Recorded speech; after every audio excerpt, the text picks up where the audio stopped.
Hello friends, വീട്ടിൽ ചേമ്പൊക്കെ കൂടുതൽ ഉപയോഗിക്കുന്ന ആൾക്കാർക്ക് ഏറ്റവും നല്ല ചേമ്പാണ് കുളച്ചേമ്പെന്ന് പറയുന്നത്, അല്ലെങ്കിൽ കൊട്ടച്ചേമ്പെന്ന് പറയുന്നത്. ഒരു മൂടൊക്കെ വെച്ച് കഴിഞ്ഞാൽ ഇതുപോലെ കണ്ടമാനം ചേമ്പ് പിടിക്കുക. ഒരു മൂട്ടിൽ ഒരു കൊട്ടയ്ക്കൊക്കെ ഉണ്ടാവുന്ന പണ്ട് പറയുന്നത്.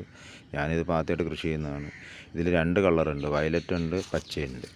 പിന്നെ മൂട്ടിലെന്ന് പറഞ്ഞാൽ മണ്ണിളക്കം വേണം. മണ്ണിളക്കി വെച്ച് കഴിഞ്ഞാൽ ഇത്തിരി ചാണകപ്പൊടി ഇട്ട് കഴിഞ്ഞാൽ നല്ല ചേമ്പ് ഉണ്ടാവാറുണ്ട്. ചേമ്പെന്ന് പറയുന്നത് കുറച്ചൊന്നുമല്ല, കണ്ടമാനം ചേമ്പ് ഉണ്ടാവാറുണ്ട് ഒരു മൂട്ടിലെന്ന് പറയുമ്പം.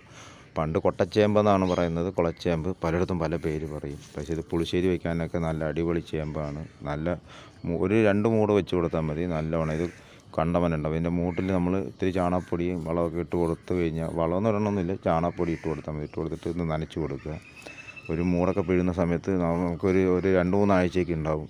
അത്രയ്ക്ക് കിഴങ്ങുണ്ടാവും പറയുന്നത്. ഒരാൾ തന്ന് ഞാനിത് വെച്ച് കൊടുത്ത് ഇതിപ്പോൾ കണ്ടമാനം വെച്ചിട്ടുണ്ട്. ഞാനൊരു 100-150 മൂട് വരെ വെച്ചിട്ടുണ്ട്. ഇതിപ്പോൾ ആദ്യമായിട്ട് ഞാൻ ചെയ്യുന്നതാണ് കൃഷി. പക്ഷേ നോക്കിയപ്പോൾ നല്ല കിഴങ്ങുണ്ട്, ഇഷ്ടംപോലെ ഉണ്ട് ഇതിനകത്ത്. പിഴുതാറായില്ല.